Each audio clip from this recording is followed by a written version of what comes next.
Welcome back to Cricket Unfiltered. I'm Menczel. I'm with Paul. Now we have joining us on the line is Bharat Sundaresan, cricket writer for Cricbuzz and all-round good guy. Bharat, how are you? I'm doing absolutely fine. The weather's been fantastic here, unlike over in New South Wales. And like I was just telling you guys off air, I've been having first world problems trying to find a puppy preschool for the little groodle we got home. Now, we wanted to get you on. There's so much cricket news swirling around, especially in India at the moment with the series against England just concluding and now the IPL about to start. I guess broadly speaking, what are your thoughts on sort of England's performance in India over the last couple of months? I guess we'll have to break it down, Menczel, into like what they did in the test and then the white ball stuff. I mean, they're just so good in white ball cricket, and so they would be disappointed not managing to win either the T20s or the one days, because in both series they were in great positions to win that, go on and like win the series quite convincingly. But they, I think, let themselves down. But also not having the likes of Joe Root and Owen Morgan getting injured early hampered them. But as far as the tests go, I think there was a lot of talk about pitches, but it just tells you that England are that kind of a team. We've seen them on test tours in the past, like where if they start playing cricket in their minds, like they did in Australia back when they faced Mitchell Johnson, or like they did this time, when you start playing spin in your head, you're not looking at the ball at all. You're just like reacting to things that are spinning around in your own head. Yeah. So just sort of looking at the white ball stuff, I was amazed again at the depth of the Indian players now. I mean, we saw it on the tour of Australia and we saw it again against England. They're just plucking stars from everywhere. And you should as well, right? I mean, we've always had strength in numbers as a country, not just on the cricket field. And a lot of people have looked at it. I mean, a lot of Indians have looked at it as it being a disadvantage. I mean, just the population, the number of people we have.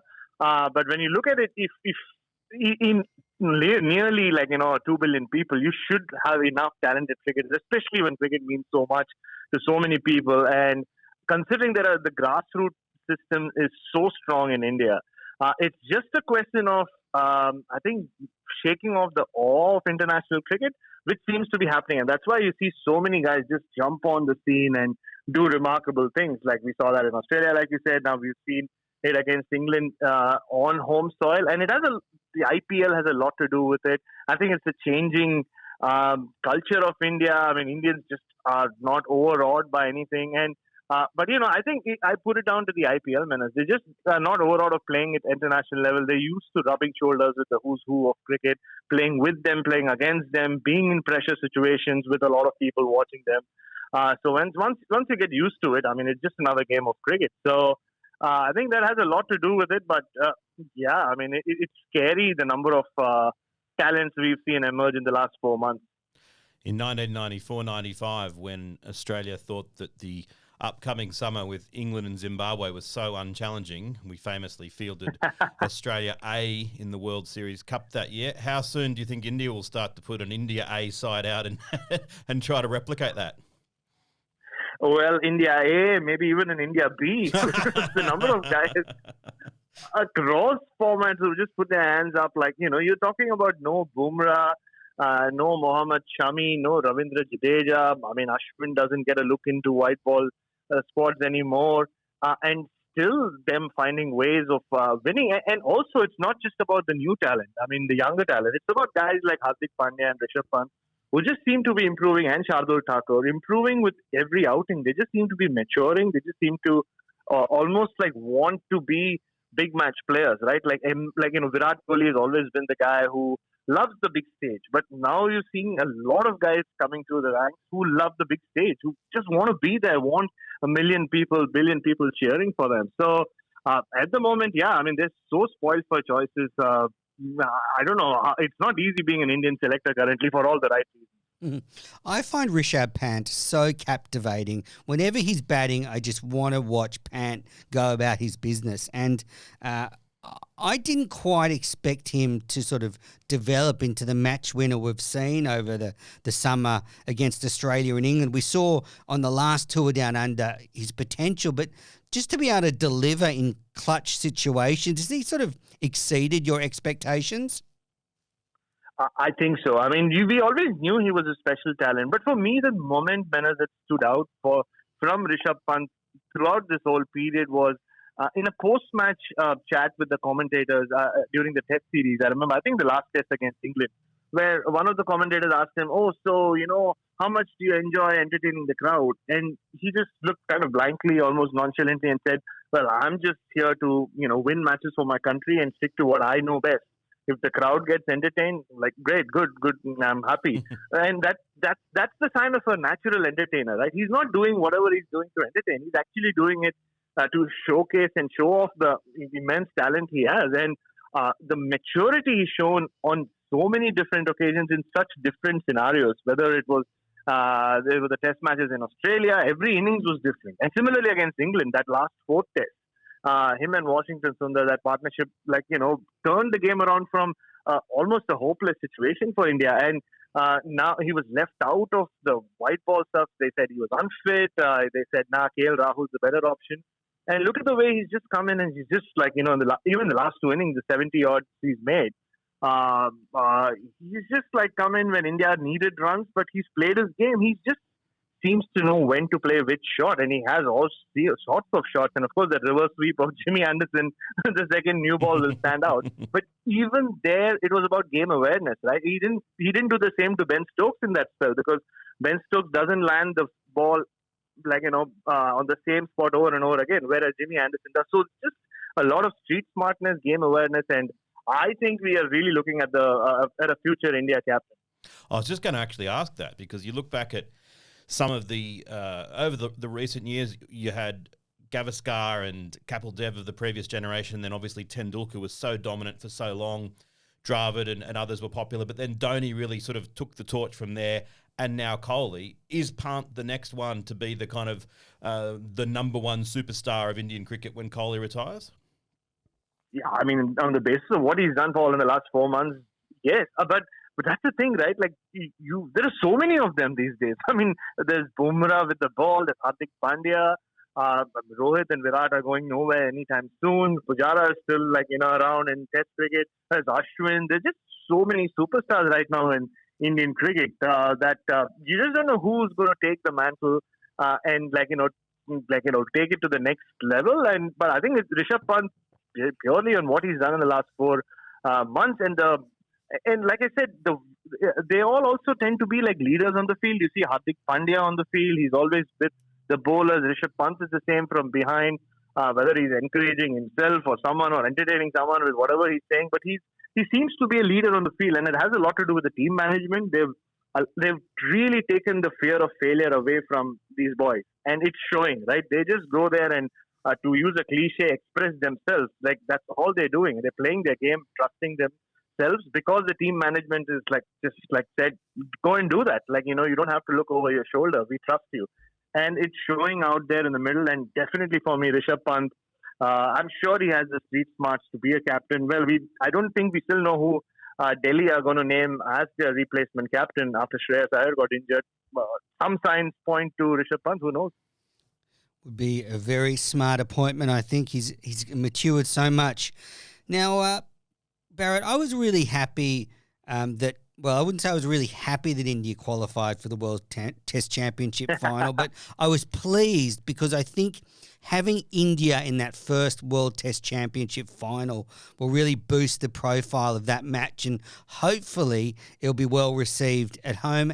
How has the World Test Championship concept been received?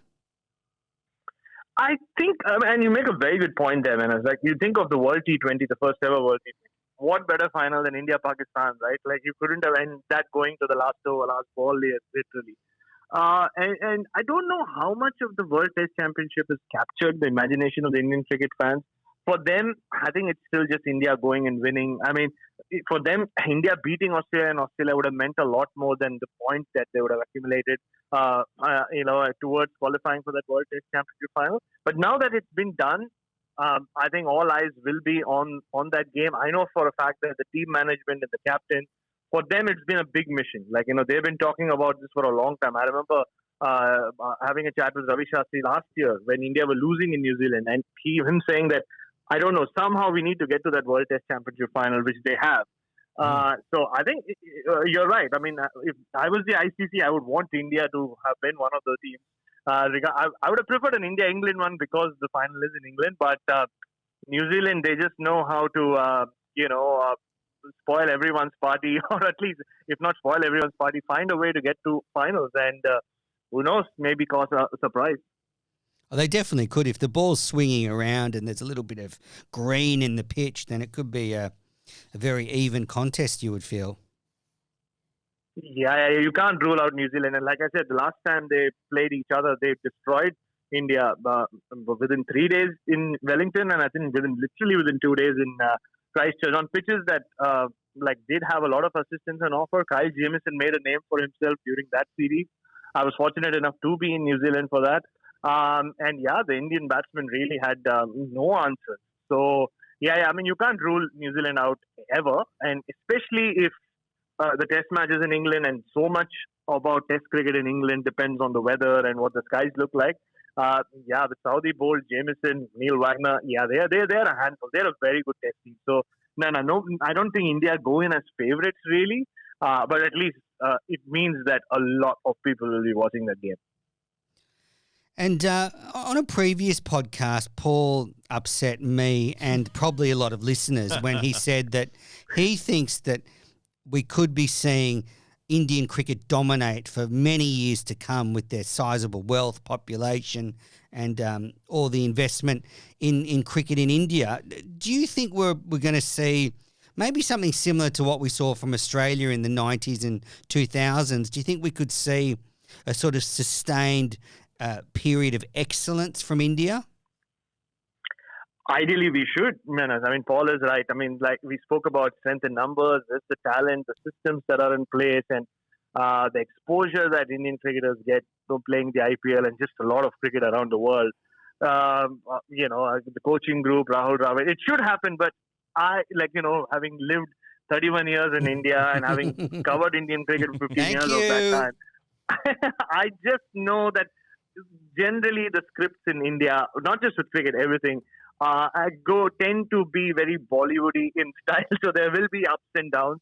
I just don't see India dominating cricket for a long time because that's just not how things work in India. And the way we look at sport in India, I mean, I'm sure there'll be people who disagree with me, but in my experience, we like cricket being a form of drama. It is. I mean, it's a form of it's another form of drama. So we need the ups and downs. Like I predicted that India would lose the first test against England, not for any cricketing reasons, but I just knew that's how Indian cricket works. After a massive high comes, and you just need to jump onto one of these fan, forums or something.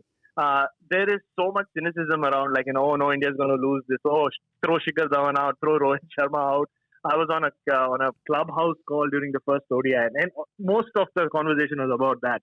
And that's how it's going to be. I don't think Indians, if you ask them deep inside, would not want a team which just keeps winning all the time. We'll need that team to lose.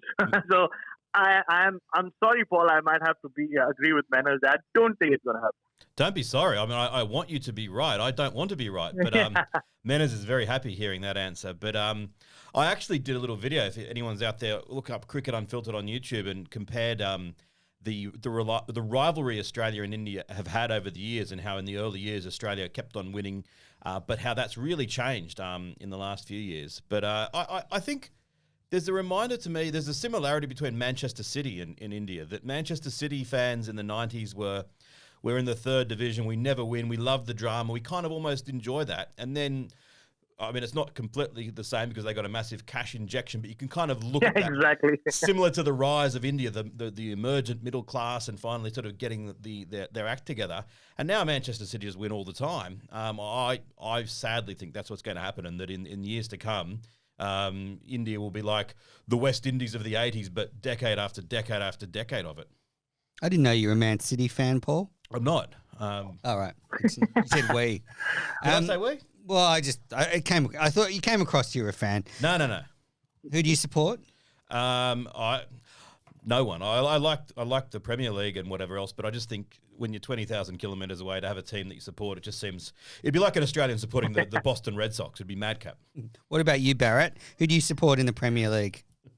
I've never been a mad supporter of any club, but I always liked Tottenham Hotspur purely because the first time I saw them, Jurgen Klinsmann was playing for them, and for some reason I liked Jurgen Klinsmann back in the 90s. And see, I've stuck with Tottenham Hotspur, but I'm not one of those who, like Paul, who really takes it very personally when they win or lose. So, yeah, there are a lot of those around the world. But well, if you like drama, you're following the right club in Spurs. They are a shocking club to support, as I can Indeed say, because I unfortunately married into a Spurs family. All right. Well, that's good. I don't think India are going to win 3 World Cups in a row, a la Australia. Yeah, nah. So that's good to know. All right. Now, let's shift our attention to the IPL. Starting very soon. I think 10th of April is the first game, and the Aussie players are about to jet off to pretty COVID, it's a pretty scary COVID situation in India. But just, what are you looking forward to in this IPL? And I guess, would they move it? Do you think it's definitely going to stay in India?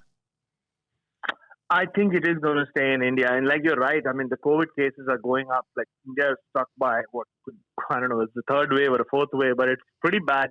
There were like 68,000 cases, I think, yesterday, around 40,000 in just the state of Maharashtra alone. But I think the IPL will stay in India because when I speak to family back home or just look at what's happening there, people are just going about their business like it's normal. Like it's the new normal. You just have to live with the virus, which is scary when you look at it, but it gives the BCCI and everyone around the IPL enough reason to just keep it there, because I don't think Maharashtra as a state or Mumbai as a city has gone into lockdown yet. There are talks of it.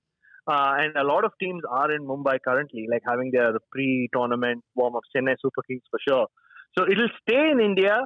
Definitely no crowds to start with. But like you saw during that one-day series in Pune, there were lots of people sitting together on the hill. So you can't keep Indians away if there is a game of cricket on somewhere. And I think it'll be an interesting IPL purely because we have a T20 World Cup coming up.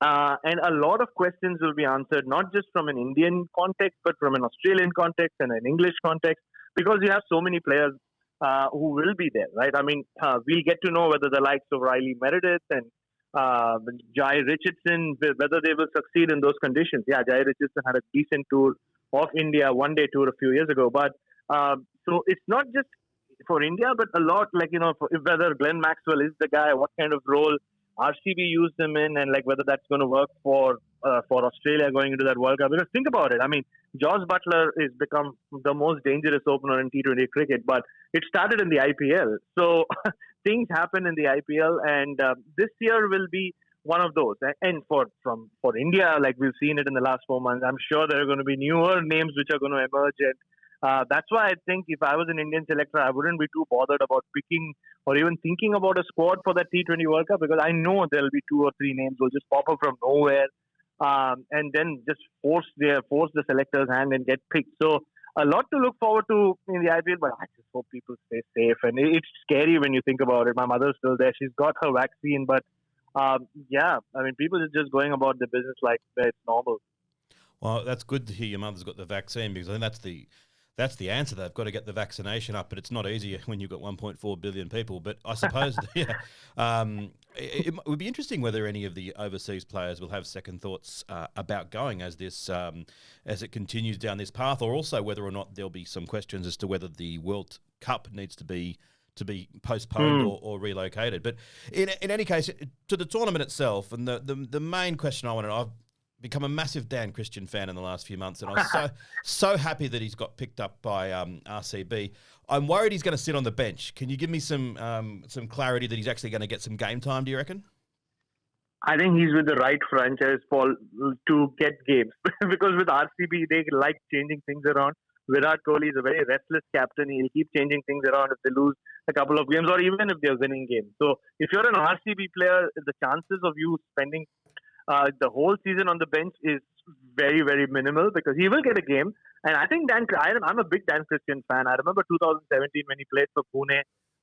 That's when I was doing the Dhoni books. I spent a lot of times around the sidelines of Pune training, and I saw a lot of Dan Christian just the way he was and his hitting in the nets. And I kind of fell in love with Dan Christian, just this like really cool dude. And I think he has unfinished business. He almost won that trophy for the Rising Pune Super Giants in what was their last season in the IPL. So, and going back to 2010, 2011, and covering that IPL auction when he was the biggest pick in terms of money for a foreign player. And here he is 11 years or 10 years later back in the IPL. So he'll definitely get a game. And I think RCB can do with his calmness on the field. Yeah. Like I said, they can get a little jittery, and we've seen them struggle as a result. And I know they paid a lot of money for Kyle Jamieson, but yeah, I mean, he didn't have a great series against Australia. And so we'll have to wait and watch how many games he gets. But I have a sneaky feeling Dan Christian will end up not just playing, but playing a pretty big role for RCB this year. That's music to my ears because I feel the same way, but I was just hoping he wasn't going to be sitting on the bench. He and Virat Kohli and Glenn Maxwell, there's three of the most exciting players in the world all playing for the same franchise. Chuck in AB de Villiers. Yeah, I forgot about him. Jeez, there's a top four. Yeah, exactly. Hey, Bharat, if we've got any listeners out there who maybe are big cricket fans but haven't yet got into the IPL and are kind of thinking about doing so this year, what's a good team for them to support? You don't want to support CSK or Mumbai and sort of be on the bandwagon. What's a sort of a team that they can get behind and sort of a gritty team, have a bit of credibility as well. Yeah, I think I can think of two teams. Like I think Rajasthan Royals have always been the team that pull off surprises. Like they often look like a ragtag outfit. I mean, they have Ben Stokes and Jofra Archer and all those, Josh Butler playing for them. But just the way they shape up in terms of domestic talent, we saw Rahul Tewatia come from nowhere and start playing those miraculous innings last year. But they've always been that kind of team. I mean, they are a Shane Warne team after all, right? Like, so you see, he won the IPL with them and nobody gave them a chance, like, during the first season. He mentions that from time to time, doesn't he? He does, yeah. It's like Jason Gillespie's double hundred, yeah.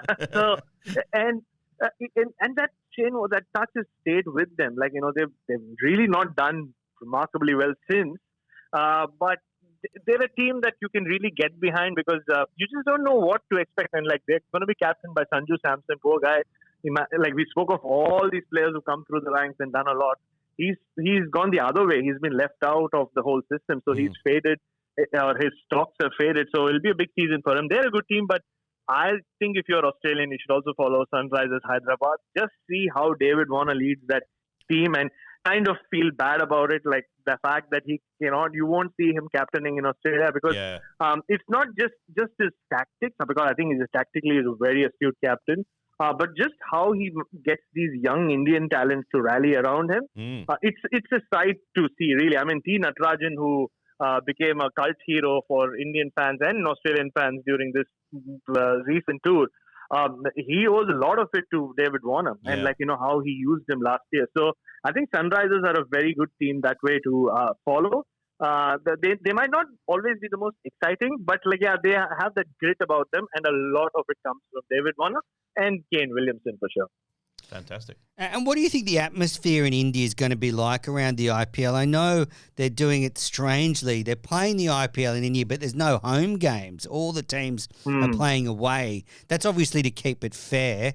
Are they bringing in any of the rules from the Big Bash, like the power surge or any of those, or are we just seeing sort of old-fashioned T20 cricket? I think as of now, it's going to be old-fashioned T20 cricket. The only thing I read somewhere recently was they might take away the soft signals from good, for catches and all that. But as of now, like T20 rules of yore, so no Big Bash influence yet. Maybe if Trent Woodhill was in the IPL, it would have made a difference. But I don't. That's the thing. I don't know how much of the Big Bash gets viewed in India. And this year, of course, because it clashed with such a mega series with India, I don't think a lot of Indians really got time to watch the Big Bash. So maybe we'll wait for a year before those rules come in, because they will.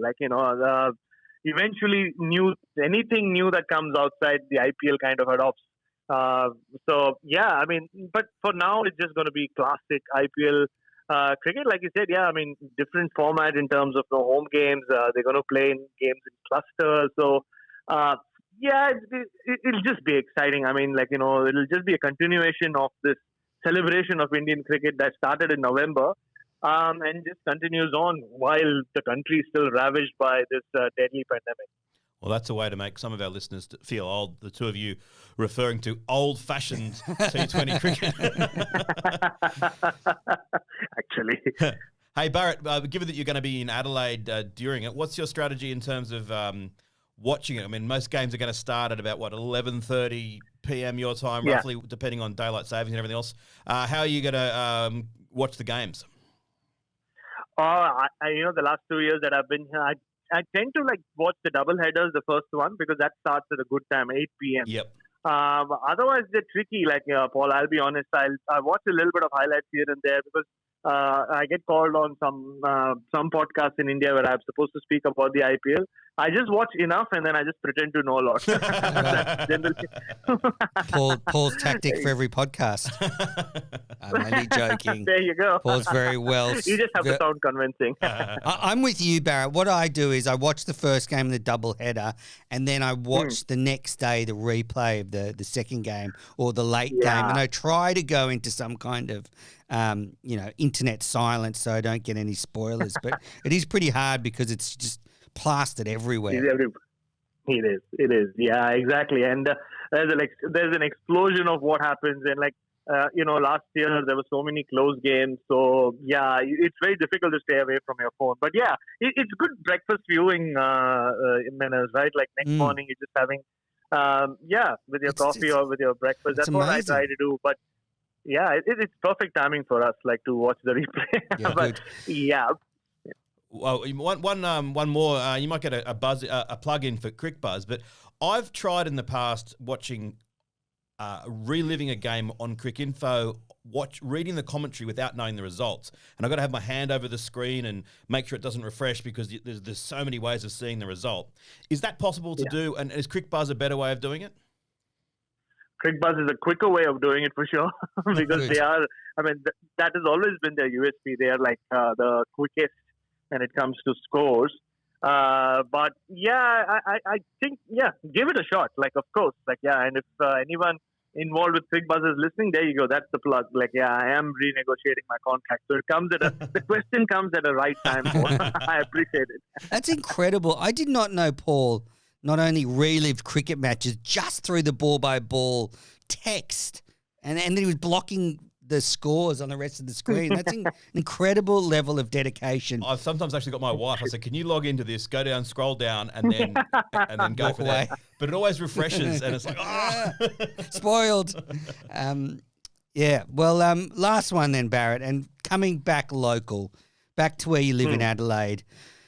It's a beautiful place, but great place to live, but they've also got the worst cricket team in the country at the moment.